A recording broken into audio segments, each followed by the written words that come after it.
कई दशक बीते जब भारत ने मध्य पूर्व एशिया के दो सबसे ताकतवर देशों के साथ दोस्ती की थी। एक था दुनिया का सबसे ताकतवर इस्लामिक मुल्क ईरान, तो दूसरा था दुनिया का सबसे ताकतवर यहूदी मुल्क इजराइल, और दोनों से ही भारत के रिश्ते शानदार थे।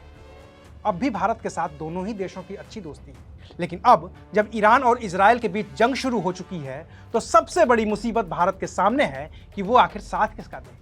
अगर वो ईरान का साथ देता है तो इजराइल नाराज, और अगर इजराइल का साथ देता है तो ईरान नाराज। ऐसे में एक तरफ कुआं है और दूसरी तरफ खाई। लेकिन सवाल ये है कि अगर ये जंग और बड़ी हुई तो भारत को अपना पाला चुनना ही होगा और किसी एक देश के साथ खड़े होना ही होगा। तो ऐसी स्थिति में प्रधानमंत्री मोदी ईरान का साथ देंगे या फिर इजराइल का? आज बात करेंगे इसी मुद्दे पर। नमस्कार, मैं हूं अविनाश और आप देख रहे हैं अनकट। इजराइल और ईरान के बीच भारत किसके साथ खड़ा होगा, इस सवाल के जवाब से पहले उस तथ्य को समझने की कोशिश करते हैं कि आखिर इजराइल और ईरान के जंग में भारत की एंट्री हो ही क्यों रही है। तो इसकी वजह है 13 अप्रैल को ईरान की ओर से इजराइल पर हुआ हमला, जिसमें ईरान की फोर्स ने इजराइल के उस जहाज को हाईजैक कर लिया जिस पर 17 भारतीय नागरिक भी सवार थे। अब भारतीय नागरिक अगवा हुए तो जाहिर है कि विदेश मंत्रालय को हस्तक्षेप करना ही पड़ा। विदेश मंत्री एस जयशंकर ने ईरान के विदेश मंत्री हुसैन अमीर अब्दुल्लाहियन से बात की और फिर यह तय हो गया कि भारत का प्रतिनिधिमंडल ईरान के कब्जे में फंसे भारतीय नागरिकों से बात कर सकेगा। हालांकि इससे पहले भी भारत ने अपनी तरफ से ईरान और इजराइल में रह रहे अपने नागरिकों को एडवाइजरी जारी कर यह सलाह दे दी थी कि सभी लोग भारतीय दूतावास के संपर्क में रहें और अपनी सुरक्षा को लेकर सतर्क रहें। इतना ही नहीं, भारत ने अपनी तरफ से ईरान और इजराइल की यात्रा पर जाने वाले भारतीयों को भी अगले नोटिस तक यात्रा न करने की सलाह दी। लेकिन अब असल सवाल कि यह जंग और बड़ी हुई तो भारत क्या करेगा? क्या भारत ईरान के साथ खड़ा होगा जिससे दोस्ती भी पुरानी है और कारोबार भी, या फिर भारत इजराइल के साथ खड़ा होगा जिसके हथियार बड़ी मात्रा में भारतीय सेना में भी मौजूद है? तो इसका जवाब सिर्फ इतना सा है कि भारत अपने तय तटस्थ रहने की कोशिश करेगा, और बात अगर पाला चुनने की होगी तो उसे चुनेगा जहां नुकसान कम हो।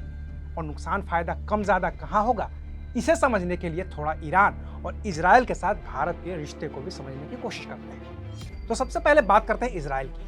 विदेश मंत्रालय की वेबसाइट पर मौजूद दस्तावेज के मुताबिक भारत ने इजराइल को देश के रूप में मान्यता दी थी 17 सितंबर 1950 को, लेकिन दोनों देशों के बीच व्यापारिक और राजनीतिक संबंधों की शुरुआत हुई 1992 में।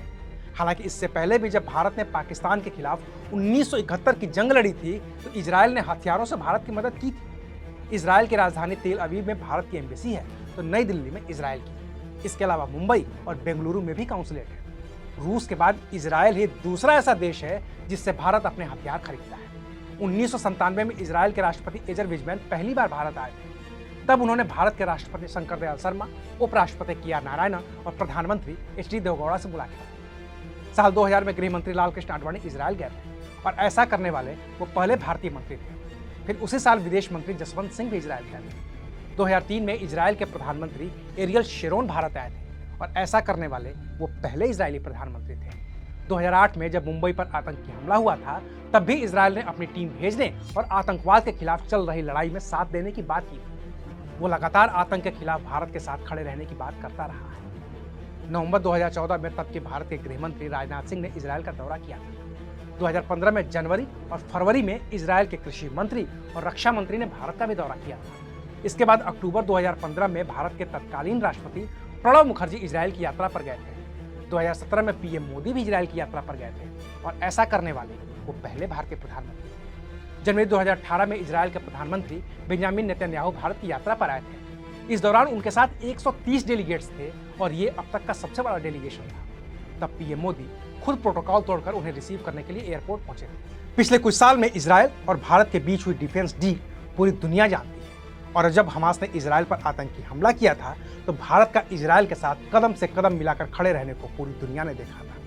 और अब भी हमास के मुद्दे पर तो भारत इजराइल के साथ ही खड़ा है। वहीं बात अगर ईरान की करें तो भारत और ईरान के बीच रिश्तों की शुरुआत हुई थी 15 मार्च 1950 से। 1956 में ईरान के शाह भारत की यात्रा पर आए तो भारत के प्रधानमंत्री पंडित नेहरू 1959 में ईरान की यात्रा पर गए। फिर 1974 में इंदिरा गांधी ने ईरान की यात्रा की। उसके बाद प्रधानमंत्री मोरारजी देसाई भी 1977 में ईरान की यात्रा पर गए और जिसके जवाब में ईरान के शाह 1978 में भारत की यात्रा पर आए। 1979 में जब ईरान में इस्लामिक क्रांति हुई तो भारत और ईरान के नेताओं का एक दूसरे देश में आना जाना लगा रहा। अब भी भारत और ईरान के रिश्ते बेहद सहज हैं। वहीं बात अगर कारोबार की करें तो भारत ईरान से कच्चा तेल खरीदता है। भारत को अपनी खपत का करीब 84% कच्चा तेल आयात करता है और इनमें से करीब 10% तेल ईरान से ही खरीदा जाता है। आंकड़ों में बात करें तो भारत हर साल करीब 86,000 करोड़ रुपए का तेल ईरान से खरीदता है। वहीं ईरान भारत से करीब 24,000 करोड़ रुपए का सामान खरीदता है। इसके अलावा अफगानिस्तान से अपने कारोबारी रिश्ते बनाए रखने के लिए भारत ईरान में चाबहार पोर्ट बनाने में भी उसकी मदद कर रहा है। ऐसे में भारत के लिए इजराइल भी जरूरी है और ईरान भी। और ये पहला मौका नहीं है जब भारत के सामने ऐसी चुनौती आई है कि वो ईरान और इजराइल में से किसी एक देश के साथ का चुनाव करे। इससे पहले भी साल 2012 में फरवरी महीने में इजराइल के एक डिप्लोमेट की पत्नी पर भारत की राजधानी नई दिल्ली में हमला हुआ। इस हमले के लिए इजराइल ने ईरान को जिम्मेदार ठहराया था। अभी साल 2021 में भी भारत में ईरान और इजराइल के राजदूत आपस में भिड़ गए थे और तब भारत ने दोनों को ही शांति से काम लेने की सलाह दी थी, क्योंकि दोनों देशों के बीच की जंग में नुकसान सिर्फ कारोबार या हथियार का नहीं है, सबसे बड़ा नुकसान इंसानों का है। क्योंकि विदेश मंत्रालय का आंकड़ा कहता है कि इजराइल में भारत के करीब 18,000 लोग हैं। वहीं ईरान में भी भारतीयों की संख्या 5,000 से लेकर 10,000 के बीच बताई जाती है। करीब 90 लाख भारतीय हैं जो गल्फ और पश्चिमी एशिया में काम करते हैं। तो भारत की सबसे बड़ी चिंता यही है कि अगर ईरान और इजराइल के बीच की जंग बड़ी होती है तो सबसे बड़ा खतरा भारतीयों पर आएगा। बाकी तो भारत का 80% तेल ही पश्चिमी एशिया से आता है और अगर जंग बड़ी हुई तो इस तेल सप्लाई पर असर पड़ना और फिर भारत में तेल का महंगा होना स्वाभाविक है। ऐसे में भारत की पूरी कोशिश इस जंग को रोकने की है और दुनिया के भी तमाम और मुल्क इसी कोशिश में लगे हुए हैं कि जंग खत्म हो और अमन कायम हो। बाकी आखिरी फैसला तो ईरान और इजराइल को ही करना है कि वो चाहते क्या है। अभी के लिए बस इतना ही। फिर मिलेंगे नई खबर के साथ। देखते रहिए अनकट। शुक्रिया।